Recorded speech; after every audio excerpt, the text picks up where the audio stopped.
So, ito yung part na to ay para sa mga high school or sa higher years or kung sakaling elementary kayo na gusto nyong mag-advanced lesson, positive and negative fractions. So, ano kasi, ito ulit, sa number line, ito yung 0. Lahat ng nasa kaliwa ng 0 ay negative.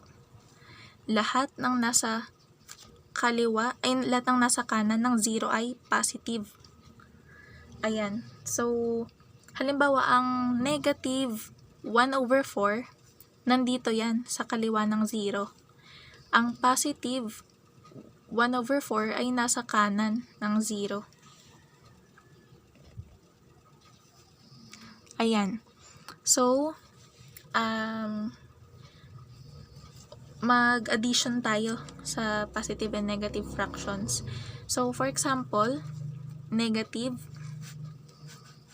1/4 plus 2/4. Okay, so, ang question ko muna ay para sa similar fractions. Pareha sila ng denominator. Itong positive and negative fractions na to, related to dun sa video na addition and subtraction of integers. Ayan. So, negative 1/4 yan. Negative. So, anong gagawin natin? Kapag magkaiba yung sign nila, ito negative, tapos ito positive. Kapag ganyan, ima-minus natin sila. Magiging 2/4 minus 1/4. So, kopya lang ko muna yung denominator. Tapos, 2 minus 1 ay 1. Tapos, titingnan natin anong mas malaki, 2/4 o 1/4. Diba 2/4? Tapos, ang sign ni 2/4 ay positive. Kaya, positive din yung sagot niya. So, ang final answer natin dito ay 1/4. Ayan. So, sunod naman na tanong. Halimbawa, 4/7 plus negative 3/7. Ayan. Paano to? Magkaiba pa rin yung sign nila. Ito positive, ito naman negative. Yung pangalawang number ng negative. Magiging ganun pa rin. Kopyahin natin yung denominator. Tapos, 4 plus negative 3. Kapag 4 plus negative 3, ipagmaminus natin kasi magkaiba yung sign nila. Positive yung 4, negative yung 3. Kaya, 4 minus 3 ay 1. Tapos, anong mas malaki? 4 o 3? Diba yung 4? Tapos, positive yung 4. Kaya, positive din ang sagot natin. Okay, so, halimbawa, paano kapag mas malaki yung negative? O sige, sampulan natin. Halimbawa, 3/6 minus 4 plus negative 4/6. Ayan. So, magkaiba yung sign nila.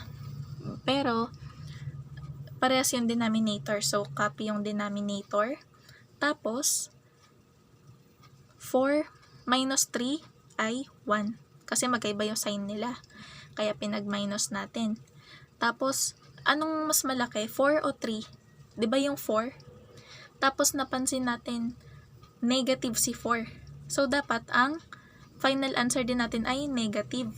So, yan ang sagot natin. Negative 1/6. Ayan. Tapos, paano kapag parehas na silang negative? So, negative 8/3 plus negative 2/3. Ayan. So, kopyahin natin yung sign nila. Kopyahin natin yung denominator. Ayan. Lagyan yung pinakaunang step. Tapos, dahil parehas silang negative, parehas sila ng sign, ipagpa-plus natin. Diba kanina magkaiba? Kaya minus natin. Ngayon, dahil magkaparehas silang negative, ipagpa-plus natin. 8 plus 2 equals 10. Tapos, wag natin kakalimutan yung negative sign. Dahil parehas silang negative. Kaya lang natin tinitingnan kung alin dito sa naunang questions. Kaya natin tinitingnan kung ano yung mas malaking number kasi magkaiba sila ng sign. Yung isa negative, yung isa positive. Pero kapag parehas silang negative, magiging negative na din yung sagot. Ayan. So, kapag nasa high school na kayo, pwede nyo nang isubmit tong sagot na to. Itong negative 10/3. Yung hindi nyo na kailangan na gawing mixed number. Halimbawa, gagawin nyo negative 3 and 1/3. Hindi na yan kailangan sa high school. Pwede nyo na ito isubmit. Ayan. Tinanggap na yan sa amin noon. Tapos, sunod naman, paano naman kapag ang tanong ay dissimilar fractions? Dissimilar. Okay. Tapos, okay, so, halimbawa ang tanong ay 1/3 plus 3, negative 3/4. Ayan. So, ang so kayo yung bahala sa method na gagamitin nyo. Kung saan kayo mas komportable. So, try natin sa butterfly method. So, 3 times 4. Itong 3, no? Na nasa baba. Silang denominator na dalawa. 3 times 4 equals 12. Tapos, criss-cross ulit. Criss-cross. 4 times 1 equals 4. Plus, tapos, 3 times negative 3. Naalala pa diba? Yung original question, negative. So, 3 times negative 3. So, plus negative 9. Ayan. Okay. Tapos, pwede na natin isolve. 4 plus negative 9 over 12. So, copy natin yung 12. Tapos, ano yung 4 plus negative 9? Ay, magkaiba yung sign nila, no? Magkaiba yung sign nila. Yung 4 positive, yung 9 negative. Kaya ipagmaminus natin. 9 minus 4 equals 5. Tapos, anong mas malaki? Yung 9 o yung 4? Diba yung 9? Tapos, ang sign nung 9 ay negative. Kaya, ayan. So, dapat negative din yung final answer natin. So, negative 5 over 12 yung final answer. Ayan. So, another question. Paano naman kapag parehas na silang negative? So, negative 6 over 5. Basta ganito ha. Kapag may question sa inyo, halimbawa, yung nauna positive, yung sumunod negative, tapos, o kaya naman, yung nauna negative, tapos yung pangalawa positive, ganun lang din yung steps. Basta magkaiba yung sign nila, ma-minus kayo sa addition. Kapag magkaiba yung sign nila, magma-minus kayo. Tapos kukunin nyo yung sign ng mas malaking number. Okay? So, negative 6 over 5 plus negative 4 over 3. Ayan. So, butterfly method. So, 5 times 3 ay 15. Tapos, criss-cross na tayo. Tingnan natin, no? Okay, so ganito. Huwag niyong kakalimutan yung negative sign. Negative 6 times 3 ay negative 18.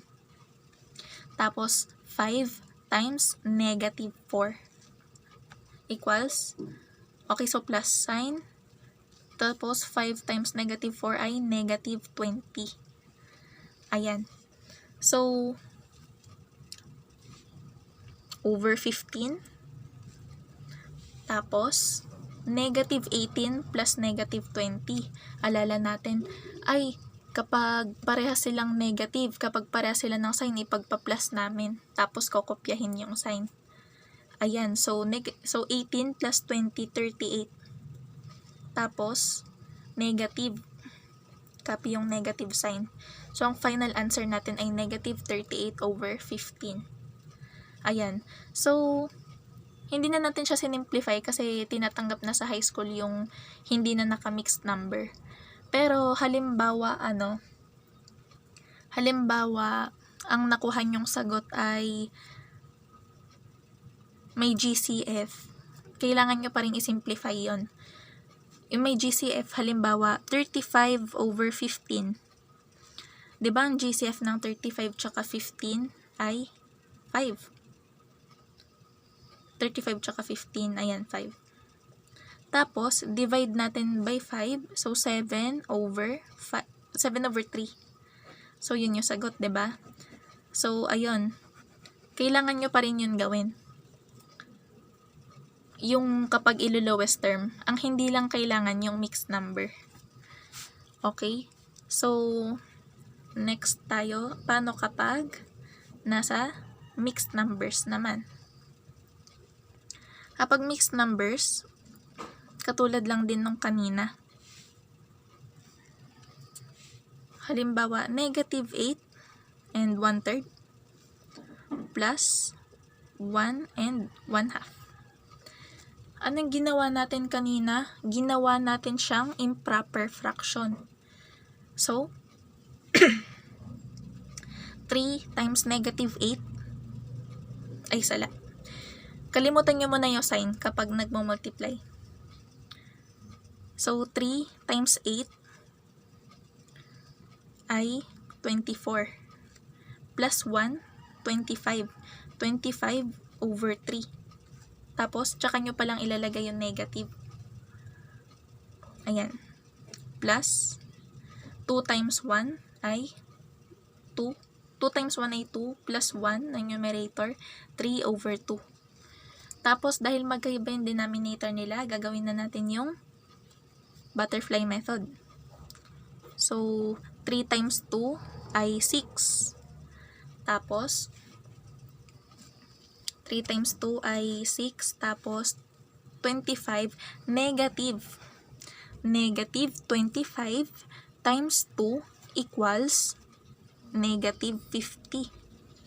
Ayan. So, sa multiplication of integers yon. Tapos, 3 times 3 equals 9 plus 9. Ngayon, kung papansin niyo dito, dapat kapag ginamit nyo na yung negative sa 25 dun sa number sa taas, hindi nyo na siya gagamitin sa number sa baba. Isang beses nyo lang gagamitin tong minus sign na to. Ayan. So, negative 50 plus 9. So, magkaiba yung sign. I-minus natin. 50 minus 9, 41. Tapos, anong mas malaki? Yung 9 or yung 50? Yung 50. Negative yung 50, diba? So, negative din dapat to. Tapos, copy yung over 6. Kaya, ito yung final answer natin. Ayan. So, mag-try tayo ng last question. No? Halimbawa, negative 2 plus negative 5 and 6 over 4. Ayan. So, paano ang gagawin dito? Gagawin ulit nating improper fraction tong negative 2. Ayan, so negative 2 over 1. Tapos, plus. Okay, paano naman ulit ito? Okay, so tatandaan, 4 times 5 equals 20. Mumultiply. Tapos, sunod, 20 plus 6 ay 26 over 4. Tapos, tsaka pa lang natin ilalagay yung negative na sign. Ayan. So, palatandaan ulit, kapag ginamit na yung negative dito sa numerator, hindi na siya gagamitin sa denominator. Kaya, 4 times 1 ay 4. Galing dun sa butterfly method natin kanina. Tapos, criss-cross. No? Ayan. So, negative 2 times 4 equals negative 8. Multiplication of integers. Tapos, 1 times negative 26 equals negative 26. Ayan. Tapos, naisip natin. Ulitin ko kapag nagamit nyo na yung negative sa numerator, hindi nyo nagagamitin sa denominator. Kapag nag-criss-cross. Ayan. So, dahil same sign sila, pareha silang negative, ipagpa-plus natin sila. 26 plus 8 equals 34. Tapos negative. Tapos copy over 4. Tapos na-realize natin, ay, 'di ba, GCF nila ay 2. Pwede pa nating i-divide both sides by 2. Divide both numbers by 2. Tapos, so, negative 34 divided by 2 ay negative 17. Tapos, 4 divided by 2, dito sa division ng positive tsaka negative, pwede nyong i-check yung video sa division of integers. Ayan, tapos 4 divided by 2 ay 2. So, ito na yung final answer natin. Negative 17 over 2. Ayan. So, yun yung topic natin para sa addition of fractions. Sana nakatulong sa inyo yung video. Kung may questions kayo or clarifications, i-comment nyo lang. Kung may request kayo na topic, i-comment nyo din. Tapos, please like and subscribe. Please share sa inyong classmates and friends para mas marami pa tayong estudyante na maabot. Thank you so much sa panonood. See you sa next video.